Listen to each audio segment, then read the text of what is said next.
आइए हनुमंत विराजे तथा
काय भक्ती जगवाट मजदा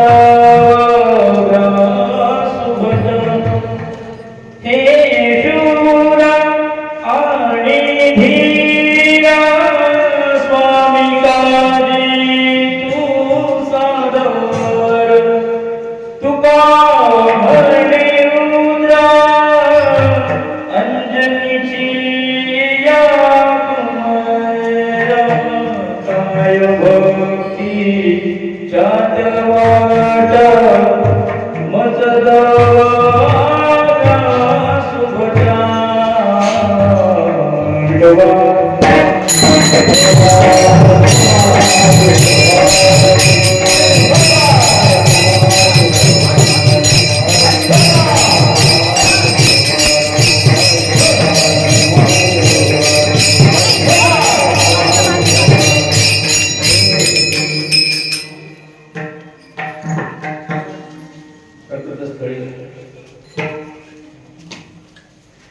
परम पूजनीय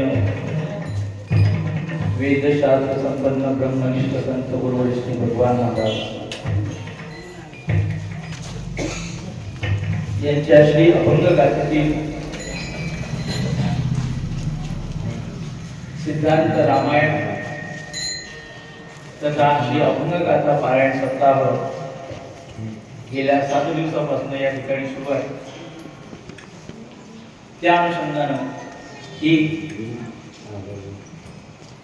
काल्याची सेवा पूजनीय गुरुवर्य श्री भगवान बाबा यांच्या मुखातून आपण या ठिकाणी ही सेवा हा काल्याचा प्रसाद यांच्या हातून घेणार आहोत. तुर्तास सुरुवातीला हा काल्याचा प्रसंग श्री गुरु आज्ञेने माझ्याकडे आलेला आहे.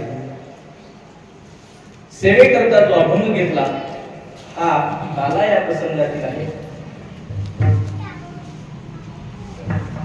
जीवनामध्ये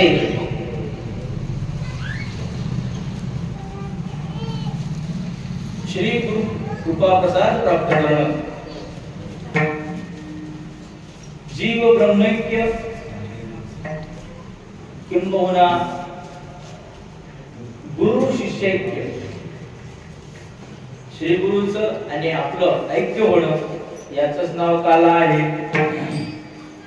श्री गुरुच्या कार्याशी, श्री गुरुच्या संकल्पाशी आपण समरस होणं, त्यांच्याशी ऐक्य पावणं हाच खरा काल आहे.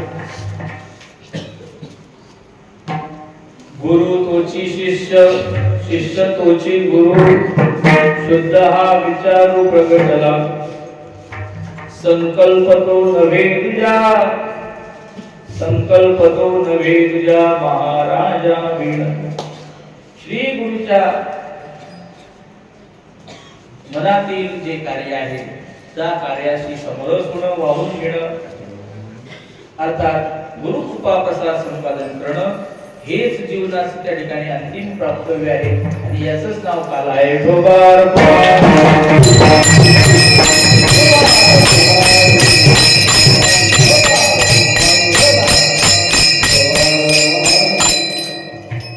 व्यवहारामध्ये काल्यासाठी हा लाहीचा प्रसाद आपण या ठिकाणी आणतो. पण ही जी लाही आहे ती लाही जेव्हा हरपते तेव्हा तिला त्या ठिकाणी काल्याचं रूप प्राप्त होतं. लाहीचं पूर्वरूप आहे तांदूळ.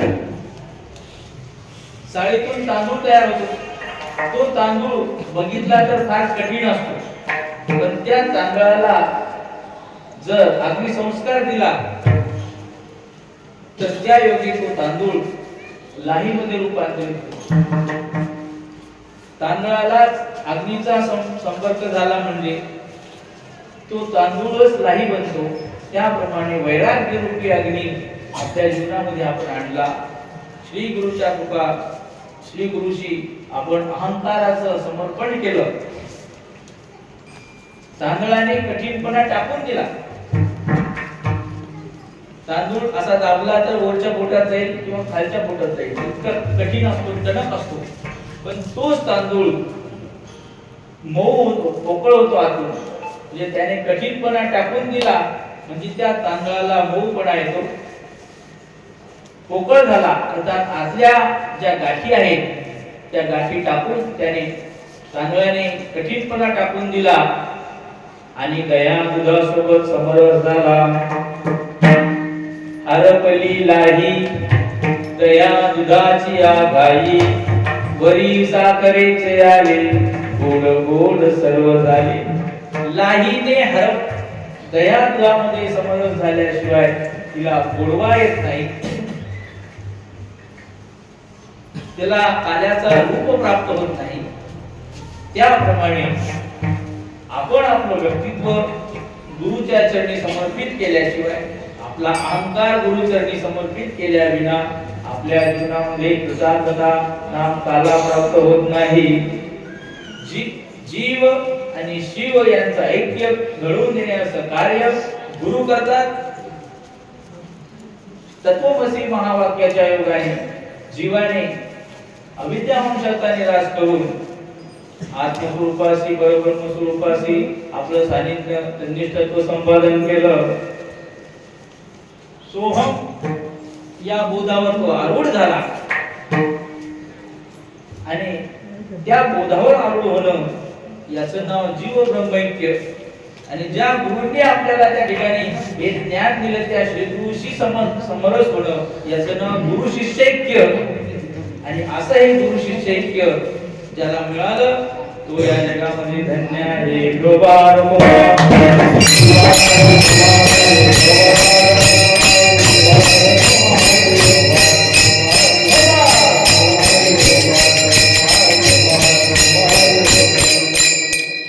असा हा काल्याचा प्रसंग. आणि या प्रसंगाला जगद्गुरु तुकोबाराय सांगतात की या कीर्तनाचा विधी आहे, त्या विधीनच हे कीर्तन होत असते. तेव्हा या काल्याच्या कीर्तनाचा काय विधी आहे हो? चरित्र ते उच्चारावे,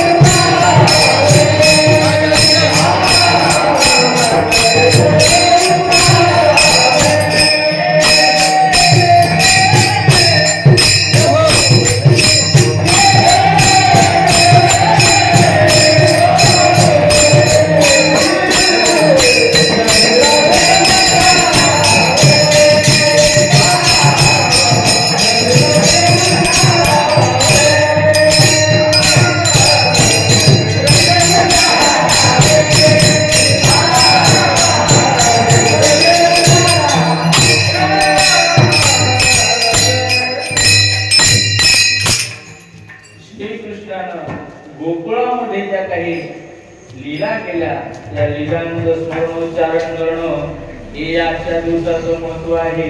आजच्या दिवसाचा हा विधी आहे. चरित्र ते उच्चारावे, ते नाव गोकुळामध्ये ते केलं. हे जसे चरित्र केले नारायणे, ज्या दशेमध्ये श्रीकृष्ण परमात्मा रांगता बोधने राखीचाही रांगत होता, बोधने राखीत होता, अशा त्या अवस्थेमध्ये जे चरित्र भगवंताने केलं, त्या भगवंताच्या ज्या क्रिया आहेत, निर्हेतू कशा स्वरूपाच्या ज्या क्रिया आहेत, त्या क्रियांचं उच्चारण केलं. श्रीकृष्णाच्या त्या लीलांचं उच्चारण करणं हा आजच्या दिवसाचा विधी आहे.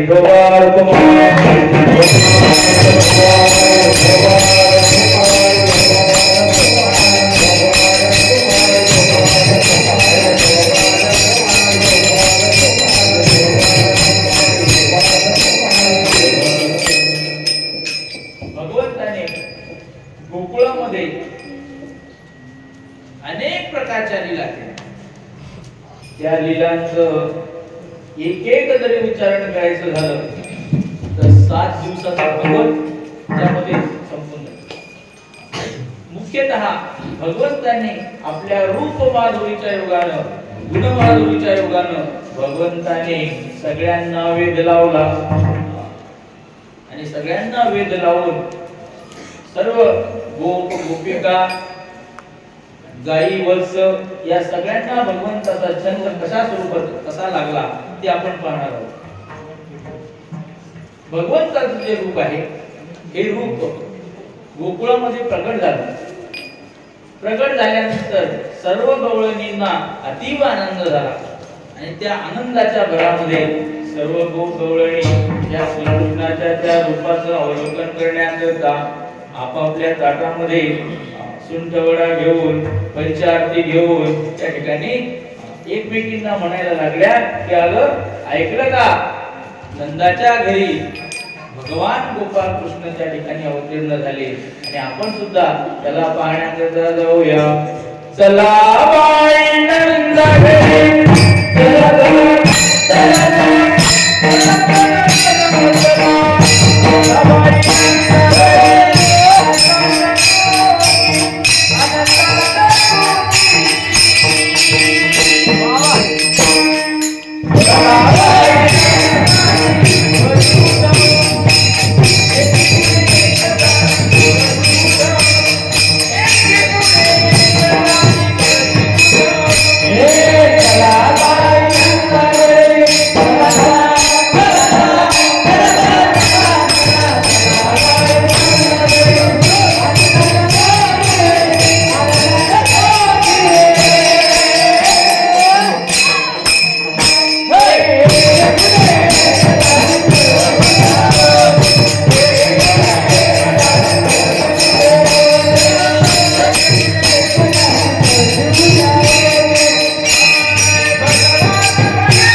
चित्तामध्ये काहीतरी कामना धारण करून गेल्या होत्या की मी यशोदेला सांगितलं होतं की बाई तुला जर मुलगा झाला, तुला मुलगा व्हावा याकरता मी सोमवारचं व्रत केलं, कोणी म्हणाले मी अमुक व्रत केलं, आता मी यशोदेकडनं वस्तू घेणार. सगळ्या गवळणींनी मनामध्ये इच्छा धारण करून गेल्या की मी यशोदेकडनं वस्तू घेणार, काहीतरी वस्तू भेट वस्तू घेणार.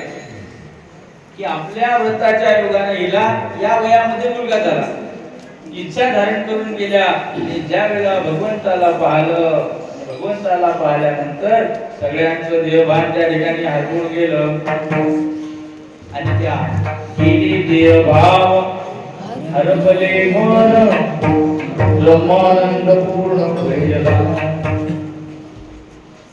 देहभाव हरपला तुझ पाहता विठ्ठला. त्या भगवंताचं रूप पाहिल्यानंतर देहभाव, देहधर्म, चित्तामधल्या आशा आकांक्षा, सर्व कामना त्या ठिकाणी जळून गेल्या. नाही नाही, सर्व काम हयं प्रविशन्ति, सर्व प्रकारच्या कामना या आत्मस्वरूपाची प्राप्ती झाल्यानंतर त्या ठिकाणी तृप्त झाल्या, पूर्ण काम झाल्या आणि पूर्ण काम होऊन त्यांच्या चित्तामध्ये आता काही मिळवावं किंवा आपण यशोदेकडे कशा प्रकारे होतो हेच त्या विसरून गेल्या. अशा त्या भगवंताचं ते रूप गोपिकांनी पाहिलं. त्या गोपिकांना भगवंताच्या रूपाचा वेध लागला. कोणी लेकी, कोणी सुना, कोणी एकी स्वतंत्र, अशा 3 प्रकारच्या बाया त्या गोकुळामध्ये होत्या. लेकी पूर्णतया त्या ठिकाणी स्वतंत्र असतात, सुना पूर्ण परतंत्र असतात आणि सासवा ह्या पूर्ण स्वतंत्र असतात. सासवा ज्या आहेत त्या कधी पण जाऊन कृष्णाला पाहून येऊ शकत होत्या. लेकी असायच्या, त्या लेकीला सुद्धा खेळण्याच्या निमित्तानं, मैत्रिणीच्या घरी गेल्या निमित्तानं त्या कृष्णाला पाहून येत होत्या. पण ज्या सुना होत्या त्या सुनांना मात्र श्रीकृष्णाचं दर्शन घेण्याकरता स्वातंत्र्य नव्हतं. मग काहीतरी निमित्त करून का होईना त्या श्रीकृष्णाचं दर्शन घेण्याकरता त्या ठिकाणी जायचं. हे भगवंताच्या रूपाचा ध्यास वेध लागल्यानंतरचं चरित्र त्या ठिकाणी गोकुळामधलं आहे. एका गवळणीनं डोक्यावरती पेरू काही भाजीपाला विकायचं निमित्त केलं आणि तिने भगवंताच्या त्या रूपाचं अवलोकन करण्याकरता रोज कृष्णाच्या दारामध्ये जायची. एकीने तर मावशी तुझ्या घरचं शेण नेऊ का ग? ती म्हणाली घेऊन जा. मग शेण नेण्याकरता यायच्या आणि त्या गोठ्यामधील शेण उचलता उचलता श्रीकृष्णाला पाहायच्या. कृष्णाला पाहिलं की त्यांचं मनाचं समाधान त्या ठिकाणी होत होतं. शेण न्यायच्या निमित्तानं, भाजीपाला न्यायच्या निमित्तानं त्या गवळणी भगवंताच्या त्या ठिकाणी रूपाला पाहायच्या. मुग्ध होऊन जायचा.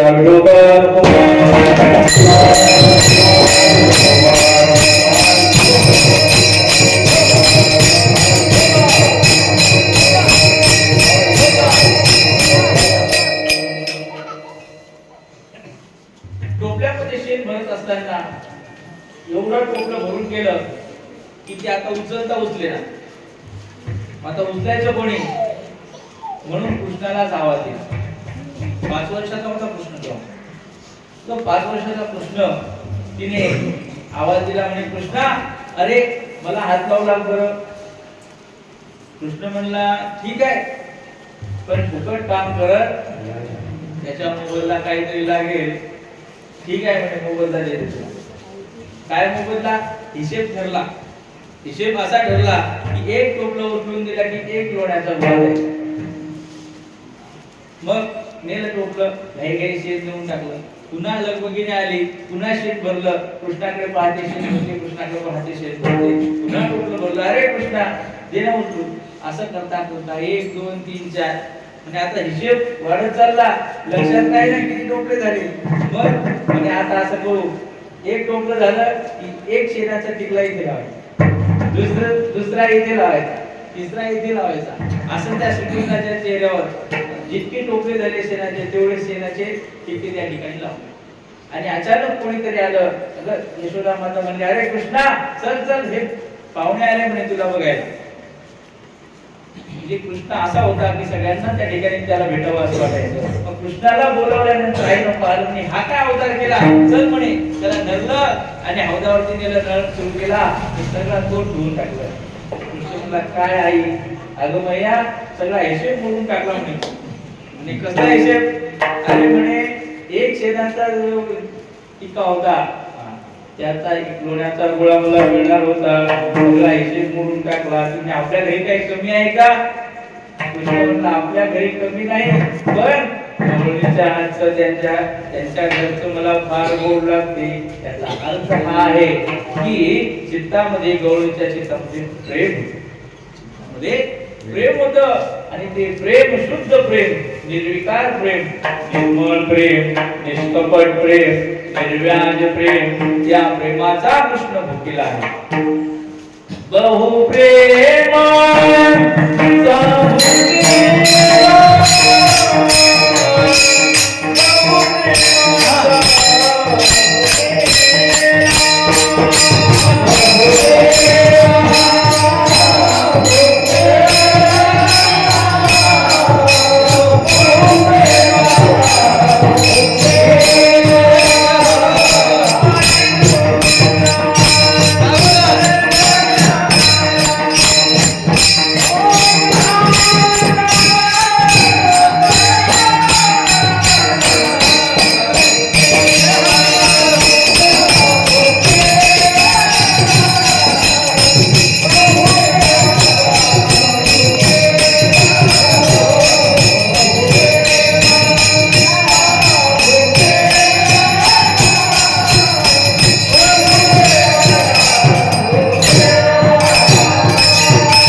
श्रीकृष्णाला प्रेम ब्रह्म असं म्हटलेलं आहे. प्रेम ब्रह्म म्हणजे भगवंताच्या चित्ता, भगवंताला सर्व गोप गोपिका ह्या निर्मळ चित्तानं त्यांच्या ठिकाणी आसक्त होत्या. नवे नवे चित्त चोरियले नंदाच्या नंदनी, तुका म्हणे गरुडध्वजे. भगवंतानं त्यांचं चित्त हरण केलं.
चित्त हा अंतःकरणाचा भाग आहे. मन, बुद्धी, चित्त आणि अहंकार हे अंतःकरण चतुष्टय आहे. चार च मिळून अंतःकरण झालेलं आहे. अंतःकरण हे भक्तीचं उपादान कारण आहे. त्याशिवाय त्या कार्याची स्थिती नसणं याचं नाव उपादान. मातीशिवाय घट नाही, तंतूशिवाय पट नाही, तसं प्रेमाशिवाय भक्ती नाही, अंतःकरणाशिवाय भक्ती नाही. त्रिवेणी संगमी नाना तीर्थे भ्रमी, चित्त नाही नामी. चित्त जर त्यात नसेल तर ती भक्ती ते सगळं तीर्थयात्रा नामजप कीर्तन सगळं व्यर्थ आहे. अंतःकरण हे भक्तीचं उपादान कारण आहे. या अंतःकरणाचं मन, अंतःकरणाचा जो चौथा जो भाग आहे, भोजना मागती तूप पावशे. पाव चार भाग आहेत. चार भाग मन, बुद्धी, चित्त आणि अहंकार. यातून जे चित्त आहे हे चित्त देवाला आवडतं आणि ते चित्त त्या गवळले नंदाच्या नंदने अशा प्रकारे तुकोबाई म्हणतात भगवंताने गोपिकांचं चित्त हरण केलं. गोपाळ यांना सुद्धा भगवंतांना असा छंद लावला की त्या छंदाबाई ते जी गोष्ट नाही करायची ते पण करून बसले. सोऱ्या करायला पाहिजे का? पण गोपाळांकडे पाहिलं. गोपाळ होते अशी उद्बत्ती पहिलं. उद्बत्ती पहिलं म्हणजे वारा कधी आला तर उडून जाईल. मग अशी लागतासारखे. मग कृष्ण म्हणला का रे अरे काही पोटभर जेवता काय म्हणे कृष्णा आमच्या घरी काय म्हणजे दही दूध सगळं दही दूध जाते म्हणे तिकडे बाजाराला. मग आई काही दूध देत नाही. दूध कुठे चाललं? डेअरीला चाललं. दूध डेअरीला चाललं. आपण असं करू म्हणे सोडून घेऊ. मग चौर्य विद्या बाल प्रसार मंडळ त्यांनी स्थापन केलं. श्रीकृष्ण झाला अध्यक्ष. काही सचिव कोषाध्यक्ष असे सगळे बनले. कोणी काय काम करायचं कोणी काय काम करायचं. चोरीला गेल्यानंतर आज कोणाच्या घरी चोरी करायची गवळणी कधी आल्या तर मग खडे हातात घ्यायचे. मग खडे टाकले म्हणजे त्या खड्यावर घसरतील. मग कोणी खडे घ्यायचे कोणी काटे घ्यायचे. सराटे गोपराचे काटे असतात. एक जण म्हणला काय कृष्णा जर चप्पल घालून आली तर असे हुशार गोपाळ होते. अशा प्रकारे सगळ्यांनी तो चोरीचा बेत आखला आणि बेत आखल्यानंतर श्रीकृष्ण परमात्मा त्या सगळ्या गोपाळांना म्हणतात की गड्यांनो आता तुम्ही माझं ऐकलं. काय ऐकलं?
श्री ज्ञानेश्वर महाराज या चोरीचं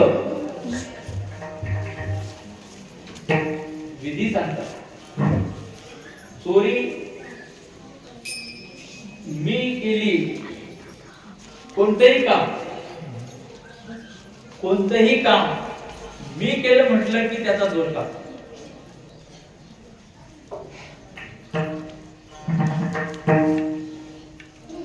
आणि मी केलं हे प्रत्येकालाच वाटतं. काही लोक न करून करतात, काही करून आकरतात. काही लोक करून आकरते बनतात आणि काही लोक न करून करता बनतात. कर्तृत्वाचा अहंकार आणि फळाची आसक्ती या दोनच गोष्टी माणसाला बद्ध करतात. इंद्रियाचे सोडोनी जेवी तयासीच भावे. ज्ञानेश्वर महाराज म्हणतात की तुझ्या मनाला तुझ्या इंद्रियाला सुद्धा असं कळू नये की हे काम तू केलं. म्हणजे काय की इंद्रिये मन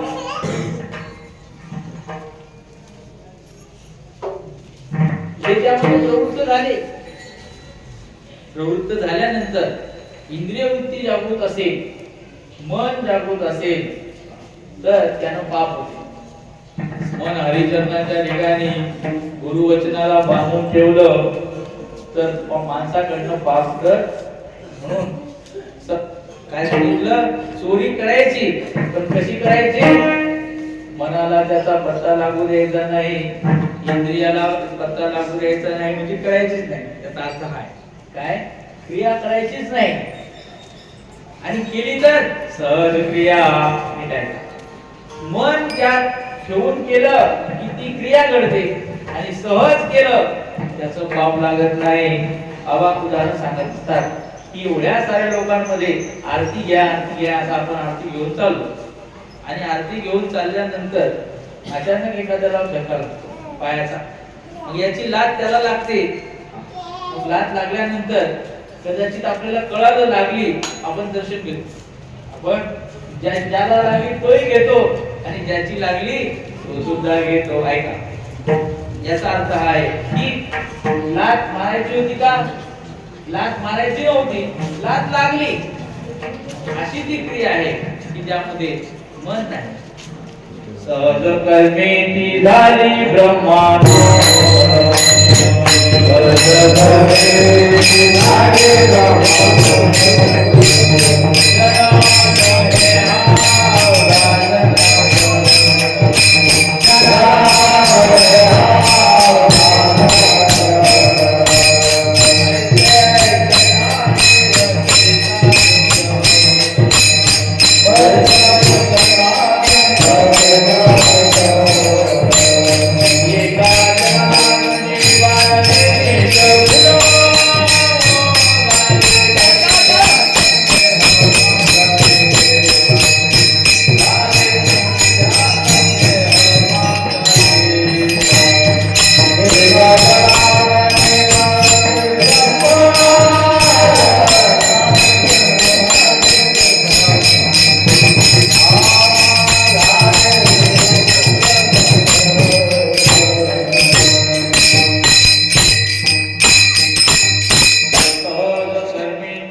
क्रियाकारित्व, कर्तृत्व, मी केलं मी भोगणार, मी केलं मी भोगणार, मी केलं मी भोगणार, हा कर्तृत्वाचा अहंकार आणि फळाची आसक्ती जिथे आहे तो संसार आहे.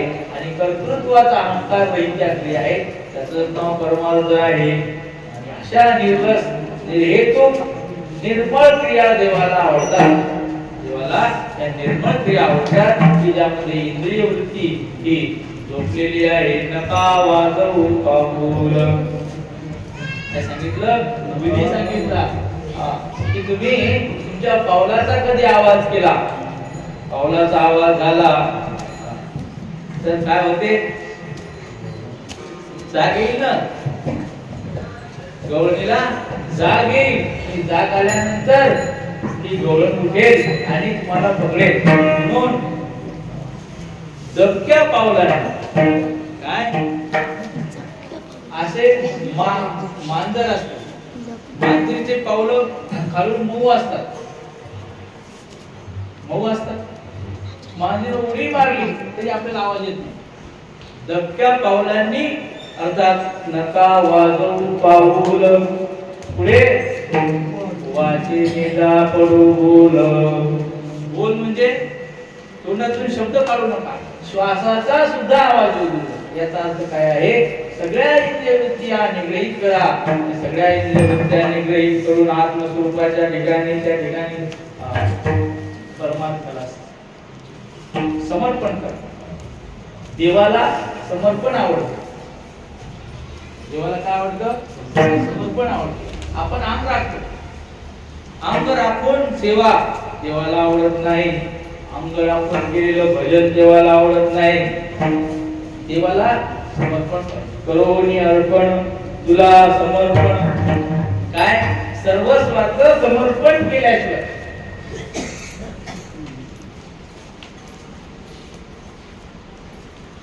समर्पण ही भक्ती आहे. समर्पणानं माणसाचा सगळ्या प्रकारचा भार त्यांच्यावर जातो.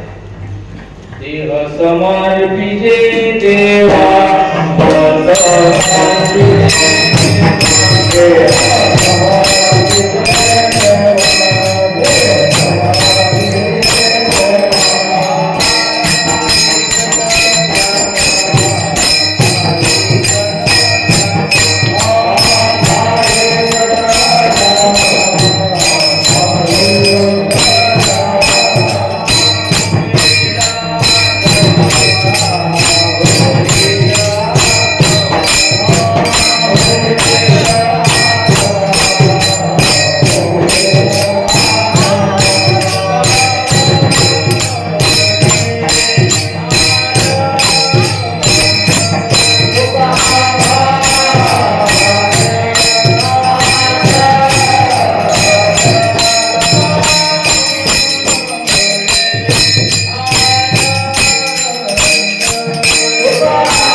देह समर्पिते देवा याचा अर्थ कारण देह, सूक्ष्म देह, स्थूल देह, तीन देह सांगितले. यामध्ये हा जो देह आहे हा स्थूल देह, त्याच्यामध्ये जे मन आहे ते मन, आता अंतःकरण हा सूक्ष्म देह, हे 19 तत्वाचं लिंग शरीर. मग देवाला हे शरीर द्या, मन द्या, किंवा तुमच्या मनामध्ये असलेलं जे अज्ञानाचं आवरण अर्थात अज्ञान रूपी जे शरीर आहे ते दूर लागलं. विधी काय सांगितलं बा? देह समर्पिते देवा. मग देव कोण? देव कोण? गुरुदेव. देव कोणता? गुरु हेच देव आहे. गुरुदेव हमारा प्यारा जीवन का जियारा. गुरु हेच देव आहे. या जगामध्ये श्री गुरुच्या पेक्षा श्रेष्ठ दैवत हे दुसरं कोणतंच नाही.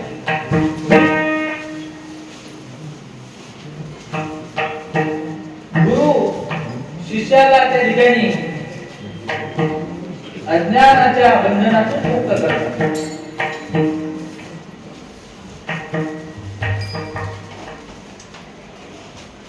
संसार सागरातून मुक्त करतात. म्हणून देह समर्पिते देवा. देवा म्हणजे गुरुदेवाला समर्पण करायचं, सर्व भार त्यांच्यावर अर्पण करायचा. एक छोटासा मुलगा आपल्या त्याच्या वडिलांसोबत, बाबासोबत म्हणले की तुम्हाला आजोबा वाटतं, म्हणून मी वडील म्हणालो. तो छोटा मुलगा आपल्या, आता तुमच्या भाषेत त्याला कोणी आपल्या बाबाला नाना म्हणतो. म्हणजे नाना, माझं लक्ष सगळं पूर पाहण्याकडे. पुलावरनं चालले, पुलावरनं जात असताना मी आहे छोटा, ते म्हणजे पक्क धर, पाय घसरल, पुरात वाहून जाशील. तेव्हा तो मुलगा काय म्हणतो? म्हणले नाना असं करा, मी तर अज्ञान पालक आहे, माझं मन चंचल आहे, मी कदाचित पूर पाहण्यामध्ये मग्न झालो तर माझं लक्ष निघून तिकडे जाईल आणि माझा कदाचित पुरात वाहून जाण्याचा त्या ठिकाणी माझ्यावर प्रसंग येईल. आणि मग असं करा, तुम्ही तुमच्या हाताने माझा दंड धरा. नीट आहे. तो मुलगा काय म्हणतो? मी अज्ञानी आहे, अल्पमती आहे, माझं लक्ष दुसरीकडे जाऊ शकते, पण तुम्ही जर लक्षपूर्वक माझा हात पकडला, धरोनिया बाही भवहारी त्या मुलाने ते सर्व भार त्याच्या वडिलावर अर्पण केला. परिणाम त्याच्या वडिलांनी त्याचा हात धरला आणि सगळ्या पुरातून गेला, पण तो मुलगा वाहून जाऊ शकला. कारण त्यांनी भार कोणावर अर्पण केला? वडिलावर. देह समर्पित देवा त्याप्रमाणे आपलं सर्वस्व हे जर आपण गुरुला अर्पण केलं, मग सुख कळले. जे खरं जे सुख आहे, आत्मसुख आहे, समर्पणाचं जे सुख, मिसळण्याचं जे सुख आहे, ऐक्य जे आहे, ते माणसाला ते सुख प्राप्त होते. तर समर्पण महत्वाचं. म्हणून गुरुच्या चरणावर सर्वस्व समर्पण करावं. कारण एक गुरु शिष्याचा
आपला अहंकार अर्पण केला. तांदळाने अहंकाराचं निरसन केलं. आतून पोकळ झाला. तांदूळ आतून पोकळ झाला.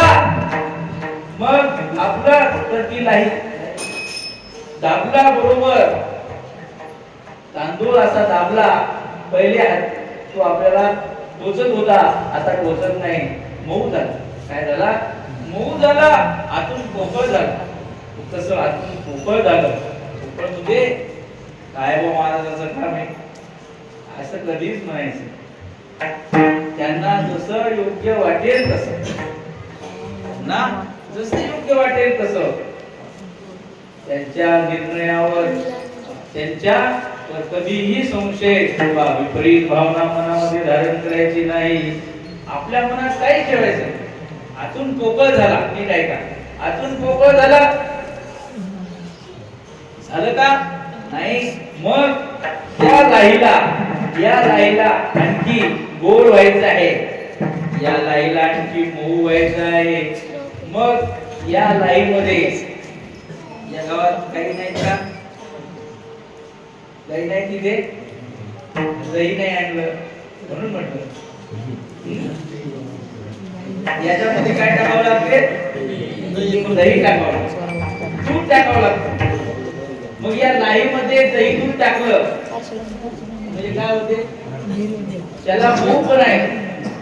लाईमध्ये दही दूध टाकलं की मऊ पण येतो. आणि मऊ झाल्यानंतर त्यामध्ये साखर टाकावी लागते. मग साखरेने काय येतो? गोडवा येतो. साखरेने गोडवा येतो.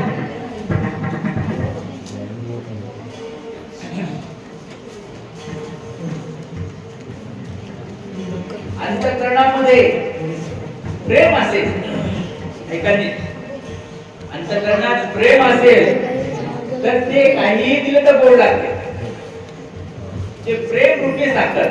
त्याचा अर्थ काय? प्रेम रूपी साखर, भक्ती रूपी त्यामध्ये दही दूध टाकायचं. त्या भक्ती रूपी दह्याने, प्रेम रूपी साखरेने या लाईला गोडवा येतो. त्याचा लाव या लाईला काला म्हणता येत नाही. याच लाईमध्ये दही दूध मिसळलं आणि प्रेम रूपी साखर त्यात टाकली की त्या याचाच काय झाला, काला झाला. त्याप्रमाणे आपल्या जीवनामध्ये आपण आपलं चित्त गुरुला अर्पण करायचं. चित्तामध्ये असलेला अहंकार गुरुला अर्पण करायचा. त्यांच्या योगाने आपण मोकळ्या मनाचे झालो आणि मोकळ्या मनाचं झालं की गुरु त्याला जवळ घेत असतात. माळीये जेवते नेले, जेवते निवांतची गेले, तया पाणीयाचे केले हो बावेगा.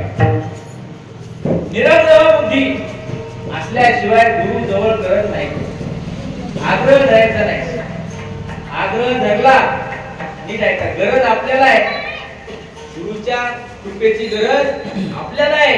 मग गुरुला आग्रह धरून चालत नाही.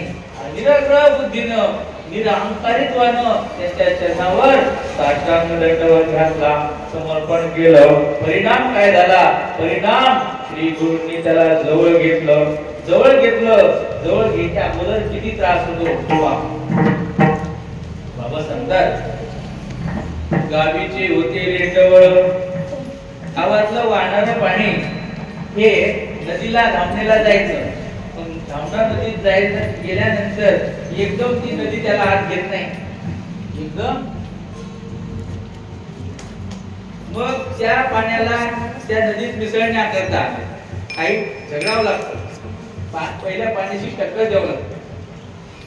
एकदा ते धामणाला मिळालं, मग ती पैनगंगेला मिळाली, गंगा गोदावरीला मिळाली, गोदावरी समुद्राला मिळाली. समुद्रामध्ये नदी गेली तर समुद्रामध्ये सुद्धा असं खूप काहीतरी किलोमीटर पर्यंत ते समुद्राचं पाणी या गंगेला आत येऊ देत नाही.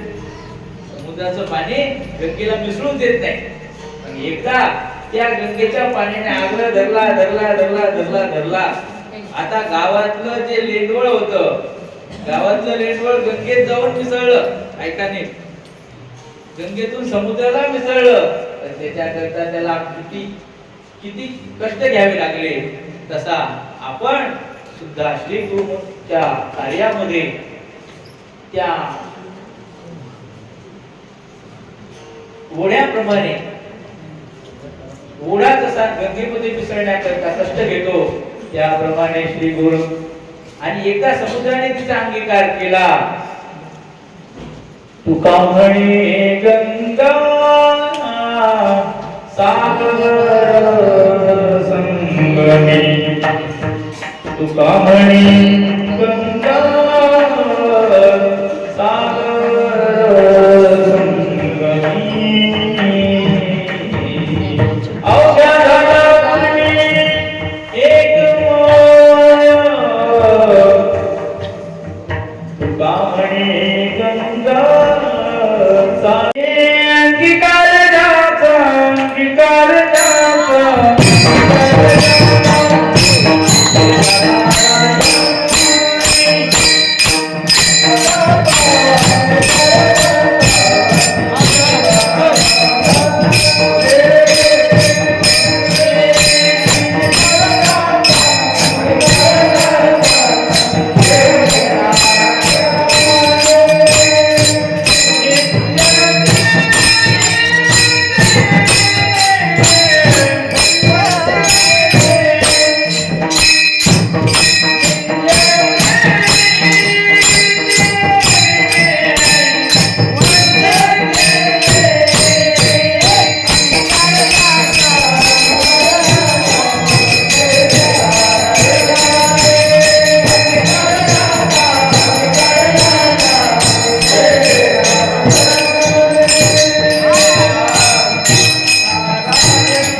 अंगीकार ज्याचा केला नारायणी.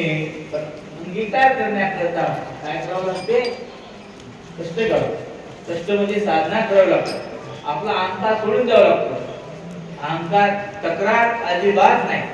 हे केलं म्हणजे गुरु त्याचा अंगीकार करतात. आणि अंगीकार केल्यानंतर स्वयं साम्यम विदते, आपणा सारखे करीती तात्काळ, नाही काळ वेळ दयाल. सोन्याला लोखंडाला सोनं होण्याकरिता परिसासोबत मिसळून त्याचा स्पर्श केला तर परिस त्याला लोखंडाचं सोनं करतो, लोखंडाचं सोनं करतो, पण परिसत्व देत नाही. पण गुरु असे आहेत महाराज, गुरुकडे आपण गेलो की आपणा सारखे करीती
भगवान बाबा आपल्यासाठी इथे आले.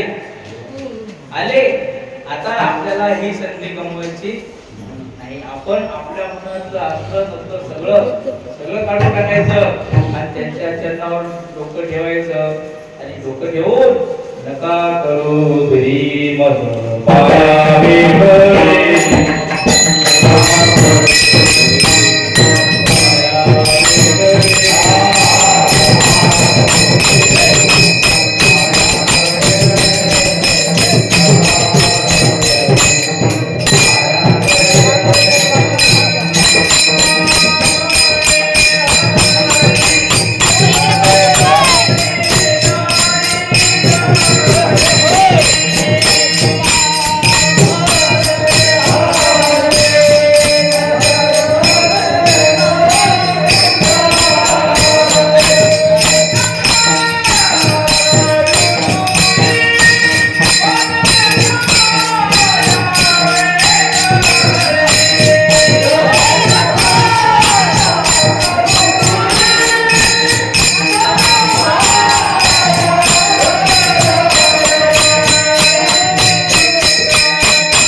गुरु अंगीकार करत नाही. मग गोपाळ काय म्हणले पहा, कृष्णा आमच्या जशा शिदोऱ्या आहेत या शिदोऱ्या कृष्णा मंगळागड्या ह्या काही चांगल्या नाही. कोणाची चटणी भाकरी, कोणाचं आंबट ताक, आंबट दही कृष्णला माझे आहे तैसे पाहे नाही तरी घरा जाय सोगोनिया माई नमनिता नावे. त्या ठिकाणी गोवराय होते. गोवराय म्हणले देवा तुका म्हणे धरी माझे कोणी नाही घरी नका करू तुरी मज पायावे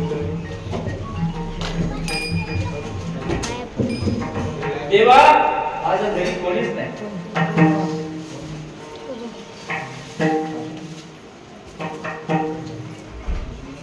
देवाला दया आली. देवाला दया आली. पहिले काय म्हणला, घरी जा. हे काय म्हणले, माझं घर नाही, माझं दार नाही. कृष्ण माझी माता, कृष्ण माझा पिता, बहीण बंधू चुलता. कृष्ण माझे जन, कृष्ण माझे मन, होई राम सज्जन कृष्ण माझा. तुका म्हणे माझा कृष्ण दिसला. देवाला दया आली. देवाला दया आली आणि देव म्हणला ठीक आहे, आता तुमच्या सगळ्यांच्या शिदोऱ्या माझ्या शिदोरीमध्ये मिसळवा. माय बाप बंधू पाठीची बहीण. माय बाप बंधू पाठीची बहीण. हे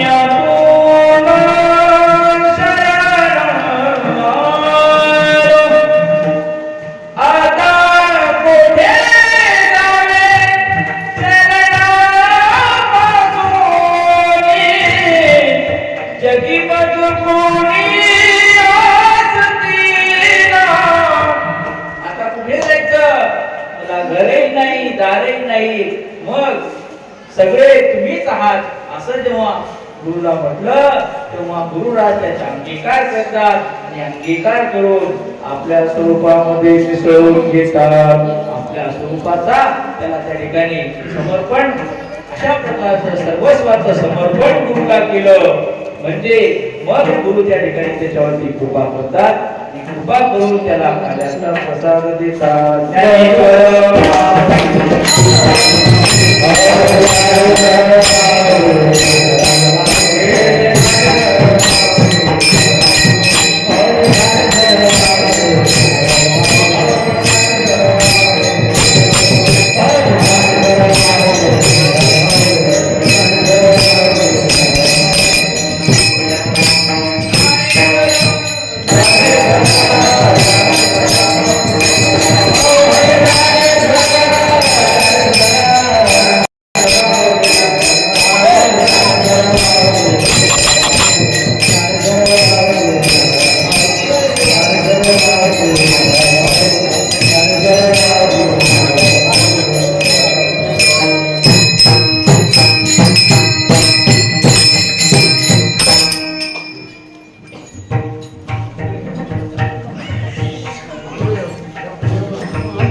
कीर्तनात उभा राहिल्याबद्दल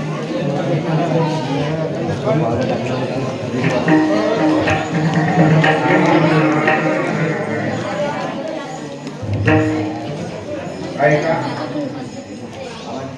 थोडं शांत बसा. गेली 7 दिवसापासून चालत आलेला ज्ञानबोध आहे नाम सप्ताह, आणि त्यामध्ये पूजनीय ब्रह्मनिष्ठ गुरुवर्य चौधरी श्री भगवान महाराज यांची उपस्थिती आज खरोखर आनंदाचा सोहळा भू वैकुंठ पंढरपूर असा,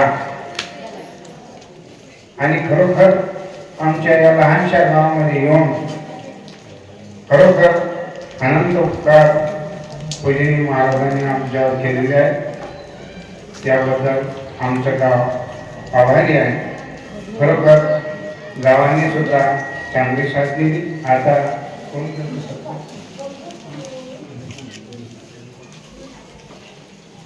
गुरुवारी भगवान महाराज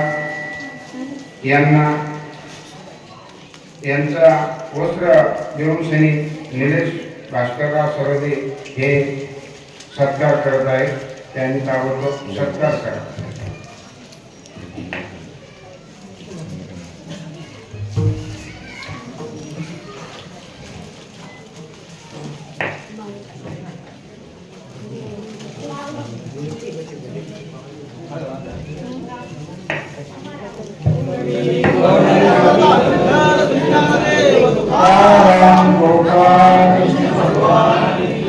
यानंतर आमचे मोहन महाराज यांचा सत्कार प्रभाकर गायकवाड हे करतील अशी मी त्यांना विनंती.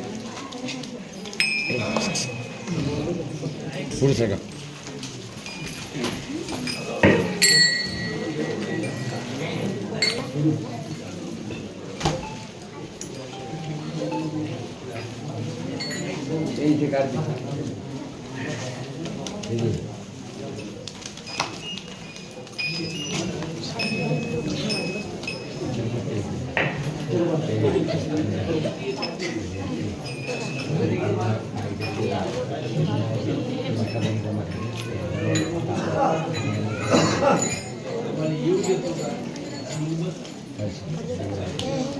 यानंतर आमच्या सप्त्यामध्ये ज्यांनी मोलाचं सहकार्य केलं, श्री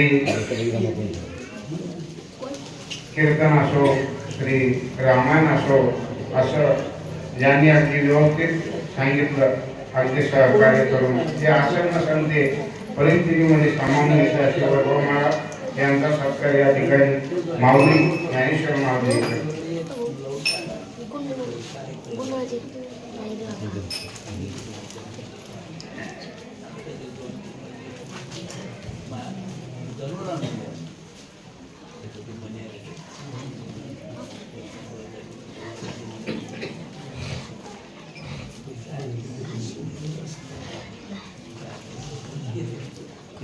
यानंतर प्रभू महाराज यांचा सत्कार सरपंच म्हणून खंडाकडे हे करतील अशी विनंती.